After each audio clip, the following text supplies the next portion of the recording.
বন্ধুরা, তোমরা রাত্রে ঘুমোতে যাওয়ার আগে আর সকালে ঘুম থেকে উঠে অবশ্যই ভগবান শ্রীকৃষ্ণের বাণী শোনো। এতে তোমার জীবন বদলে যাবে।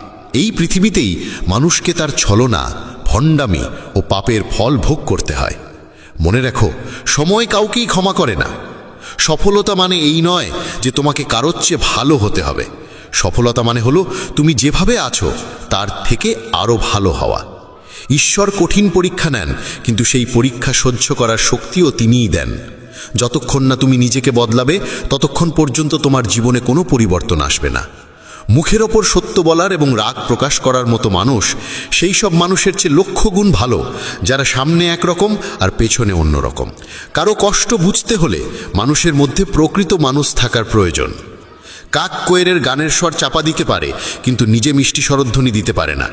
তেমনি নিন্দাকারী একজন সদ্গুণবানকে অপমান করতে পারে, কিন্তু নিজে কখনো সদ্গুণবান হতে পারে না।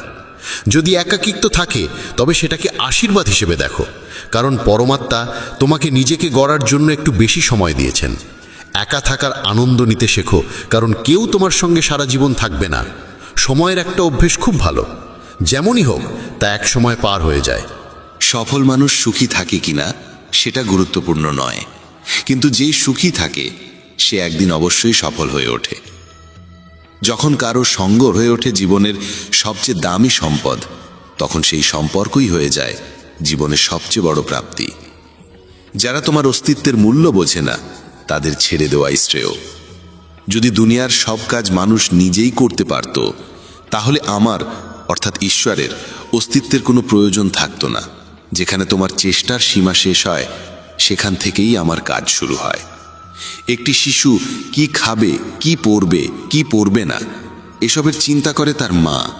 তেমনি আমাদের কি প্রয়োজন, কি প্রাপ্য আর কি অপ্রয়োজনীয় তা দেখে থাকেন স্বয়ং ভগবান।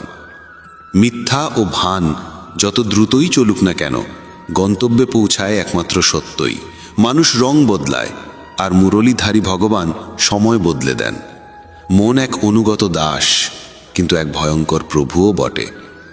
মানুষের উচিত জীবনের চ্যালেঞ্জ থেকে পালিয়ে না যাওয়া, আর না ভাগ্য ও ঈশ্বরের ইচ্ছাকে অজুহাত হিসেবে ব্যবহার করা। শান্ত থাকো যতক্ষণ না তোমার সঠিক সময় আসে। মানুষের সবচেয়ে ভালো বন্ধু হলো তার আত্মা ও মন, যে ভালো কাজের প্রশংসা করে আর খারাপ কাজের তিরস্কার করে। খালি হাতে এসেছিলে, খালি হাতেই চলে যাবে। আজ যা তোমার, আগামীকাল তা অন্যের হবে। তাই যা করো ভগবানকে উৎসর্গ করে করো। স্বাস্থ্য হলো সবচেয়ে বড় উপহার, তৃপ্তি হলো সবচেয়ে বড় সম্পদ, আর বিশ্বস্ততা হলো সবচেয়ে গভীর সম্পর্ক। প্রতারণা করলে প্রতারণার ফল অবশ্যই পাবে, আজ না হোক কাল। সত্যিকারের জীবনের পথে চললে প্রতিটি মুহূর্তে শান্তি মিলবে। উপবাস শুধু খাবারের নয়, হওয়া উচিত লোভ, হিংসা, পরনিন্দা, রাগ ও খারাপ চিন্তাগুলোরও। যদি মনোযোগের দৃঢ় সংকল্প আর শরীরের পরিশ্রম একত্রে কোনো কাজে নিয়োজিত করা যায়, তবে সফলতা নিশ্চিত। ভাগ্যের দরজায় মাথা কুটে লাভ নেই, বরং কর্মের ঝড় তোলো, দরজাগুলো নিজেই খুলে যাবে। রাগের মুহূর্তে জন্ম নেয় বিভ্রান্তি, বিভ্রান্তি নষ্ট করে বুদ্ধি, আর বুদ্ধির বিনাশেই ঘটে মানুষের পতন। জল যদি সীমা লঙ্ঘন করে তবে তা ধ্বংস আনে, আর বাক্য যদি সীমা লঙ্ঘন করে তবে তা সর্বনাশ ডেকে আনে। কারো সঙ্গে প্রতারণা করা একরকম ঋণ, যা একদিন না একদিন তোমাকে কাউকে না কাউকে দিয়ে শোধ করতেই হবে। কলিযুগে বেঁচে থাকার জন্য সর্বদা প্রস্তুত থাকা উচিত, কারণ মানুষ ও ঋতু কখন পাল্টে যাবে কেউ জানে না। ভগবান বলেন, তুমি যদি আমার দিকে চাও আমি তোমার দিকে তাকাবো। তুমি আমাকে যেভাবে স্মরণ করবে আমি তোমার কাছে সেভাবেই উপস্থিত হব। প্রতিশোধ নেওয়ার চিন্তা করো না, শান্ত হয়ে বসে থাকো। যারা তোমার সঙ্গে খারাপ করেছে তাদের সঙ্গেও শেষ পর্যন্ত খারাপই হবে। এই দুনিয়ায় উন্মাদনা হলো সবচেয়ে বড় অন্ধতা, মূর্খতা হলো সবচেয়ে গভীর ফাঁদ, ঘৃণা হলো সবচেয়ে ভয়ানক হিংস্রতা, আর লোভ হলো সবচেয়ে ধারালো অস্ত্র। আনন্দের কোনো নির্দিষ্ট পথ নেই, আনন্দ নিজেই একটি পথ। তুমি যদি সঠিক পথে থাকো তাহলে চিন্তা করো না, কেবল সেই পথে চলতে থাকো। তাতে তুমি একদিন অবশ্যই তোমার লক্ষ্য অর্জন করবে। এই গোটা পৃথিবীতে সবচেয়ে মূল্যবান জিনিস হলো সময়, তাই একে নষ্ট করো না, নয়তো শেষে শুধু অনুশোচনা থাকবে। জীবনে কখনো কারো সঙ্গে নিজের তুলনা করো না। যেমন চাঁদ আর সূর্যের তুলনা করা যায় না, কারণ তারা দুজনেই নিজেদের সময় মতোই আলো দেয়। যদি কোনো কাজ করতে ভয় লাগে তাহলে মনে রেখো, ভয় নিজেই জানিয়ে দিচ্ছে যে সেই কাজ সাহসের দাবি রাখে। যাদের স্বপ্ন বড় এবং উদ্দাম হয় তাদের পরীক্ষাও কঠিন হয়। তাদের সাহস মাঝে মাঝে ভেঙে পড়ে, কিন্তু তাদের জেদ কখনো থামে না। পাহাড়ের উচ্চতা কখনো তোমাকে এগিয়ে চলা থেকে থামাতে পারে না, কিন্তু জুতোর ভেতরে থাকা একটি ছোট্ট কাঁকড় তোমার পথ আটকে দিতে পারে। সেই কাঁকড়টা ঝেড়ে ফেলে দাও। কেবল মৃত মাছই জলের স্রোতের সঙ্গে ভেসে চলে, জীবন্ত মাছ নিজের পথ নিজেই খুঁজে নেয়। তোমার সাহসকে এটা বলো না যে সমস্যা কত বড়, বরং তোমার সমস্যাকে এটা বলো যে তোমার সাহস কত শক্তিশালী। সেই সত্যিকারের সফল যে কেবল শত্রুর উপর নয়, নিজের বাসনার উপরও জয়লাভ করে। যদি শুধুমাত্র এই কারণে তুমি তোমার স্বপ্নের পেছনে ছোটা বন্ধ করে দাও যে কেউ মনে করে তুমি সেটা পারবে না, তবে সেটা তোমার স্বপ্ন নয়, শুধু একটুখানি ইচ্ছা। যারা তোমাকে ঘনিষ্ঠভাবে চেনে না তাদের কথায় কান দিও না, সামনে এগিয়ে চলো, কিছু করে দেখাও। জীবনে ভালো মানুষের খোঁজ করো না, বরং নিজেই একজন ভালো মানুষ হয়ে ওঠো। কে জানে, তোমাকে দেখে হয়তো কারো দীর্ঘ অপেক্ষা শেষ হয়ে যাবে। যদি তুমি উঠতে না পারো তাহলে দৌড়াও, যদি দৌড়াতে না পারো তাহলে হাঁটো, যদি হাঁটাও না পারো তাহলে হামাগুড়ি দাও, কিন্তু যাই করো না কেন সব সময় এগিয়ে যাও। একবার এক গুরু তার শিষ্যদের জিজ্ঞেস করলেন, তোমরা কি জানো আমাদের ভিতরে একটি বিরাট যুদ্ধ চলতেই থাকে? সবাই চুপ করে রইল। তখন গুরু বললেন, আসলে আমাদের ভিতরে সব থেকে বড় যুদ্ধটি হয় দুইটি নেকড়ের মধ্যে। এক হলো কালো নেকড়ে, যে ক্রোধ, হিংসা, অহংকার, দুঃখ, অপরাধ বোধ, লোভ, চুরি আর মিথ্যার ভাষা বলে। আর অন্যটি সাদা নেকড়ে, যে আনন্দ, প্রেম, করুণা, শুভবুদ্ধি আর সদিচ্ছার ভাষায় কথা বলে। এই যুদ্ধের কোলাহলে আমরা ভিতরের শান্তিকে হারিয়ে ফেলি, আর বাইরে কোথাও সেটা খুঁজতে থাকি। গুরু বললেন, এই যুদ্ধ থেকে কেউই মুক্ত নয়। এই লড়াই আমার মধ্যেও চলে, তোমাদের মধ্যেও। তখন শিষ্যরা জিজ্ঞেস করল, গুরুজি, তাহলে এই যুদ্ধের জয় কার হবে? গুরু বললেন, যাকে তুমি খাদ্য দেবে সেই জিতবে। খাদ্য দেওয়া মানে হলো আমাদের মনোযোগ যার দিকে যাবে সেই শক্তিশালী হয়ে উঠবে। তাই ক্রোধের আগে করুণাকে, লোভের আগে উদারতাকে, উদ্বেগের আগে শান্তিকে আর হিংসার আগে সদ্ভাবনাকে বেছে নেওয়া উচিত। এইভাবে আমাদের মন ধীরে ধীরে আনন্দময় হয়ে ওঠে।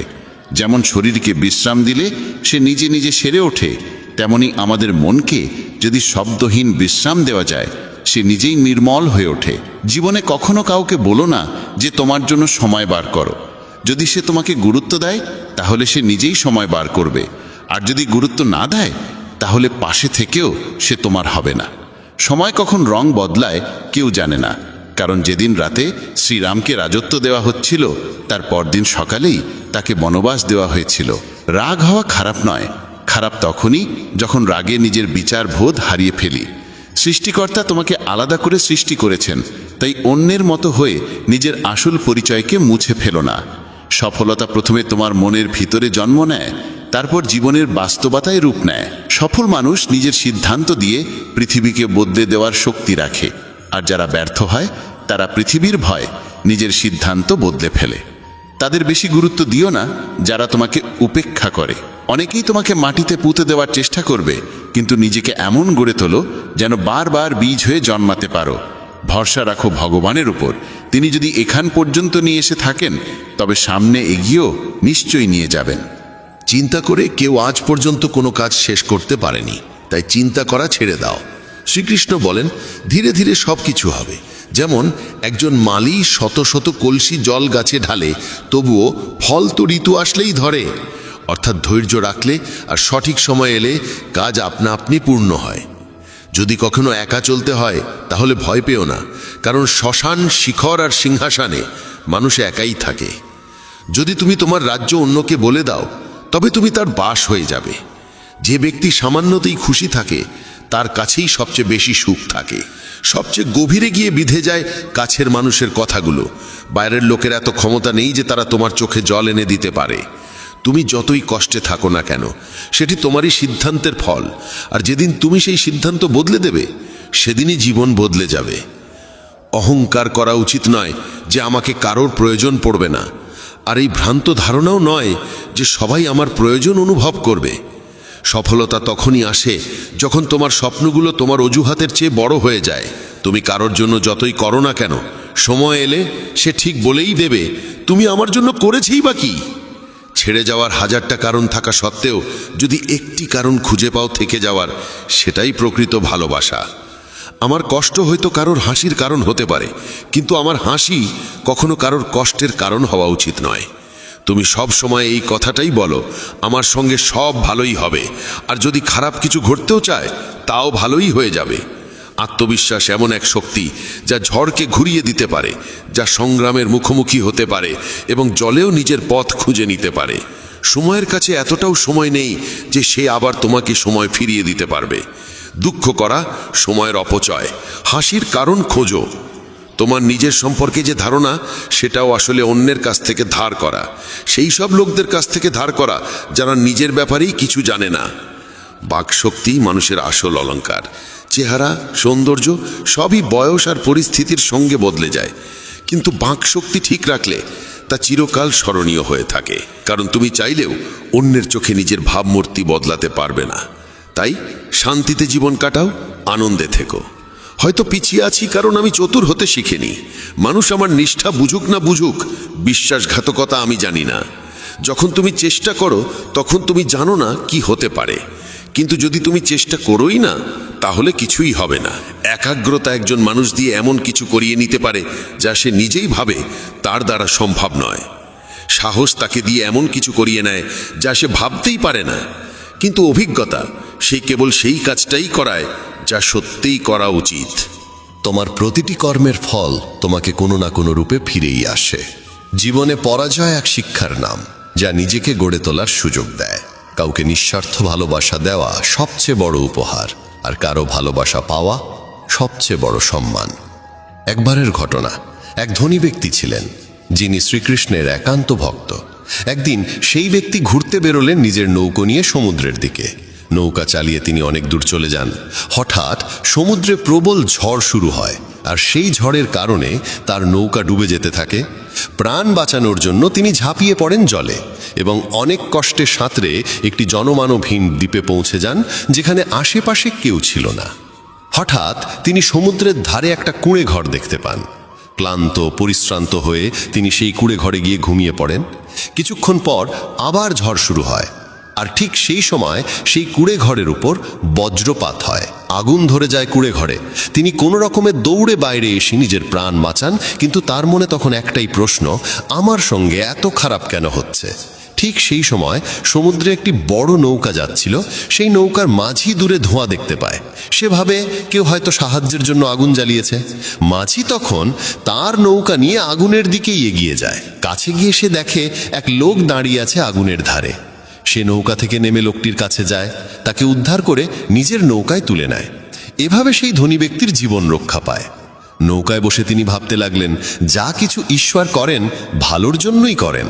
যদি আমার কুঁড়েঘর না পুড়তো তাহলে কেউ আমাকে দেখতে পেত না, আমি হয়তো এখানেই মরে যেতাম।